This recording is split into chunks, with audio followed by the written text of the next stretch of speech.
Alright, back here at the Cave of Science. We're on the road today in what used to be the British West Indies on the island of Jamaica.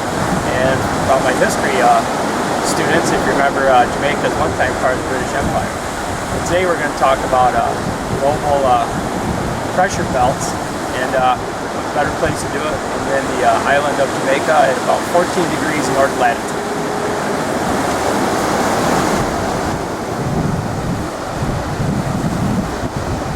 Well, that's the Earth. Here's the equator. We know that's 0 degrees latitude. And if you remember, in 0 degrees latitude is where the most intense rays of the sun hit, and the atmosphere heats from the bottom up.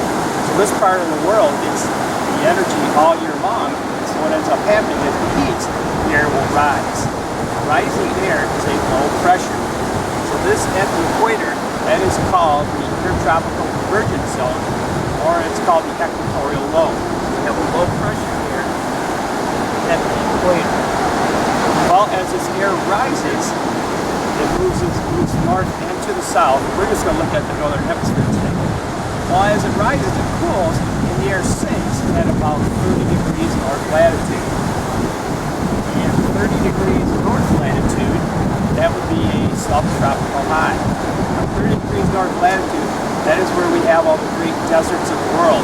Think of all the southwest part of the United States, Saudi Arabia, North Africa, all those areas there. Well, that was high pressure. That's because sinking air does not allow the clouds to form.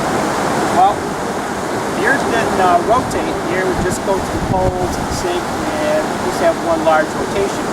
But we know the Earth spins counterclockwise, so we get these cells, and that is one of them. Well, at the North Pole, the air is cold, so it sinks, so that's called a polar high. So we have up here, at the North Pole, is a polar high pressure, so that air sinks. Well, off this high pressure to that high pressure, there's an area that's called the subpolar low. And that subpolar low is at about 60 degrees north latitude. Now that subpolar low, that's where we have the, you're in northern Canada, you're through Siberia, and if it's a low pressure, that's where you have a lot of precipitation.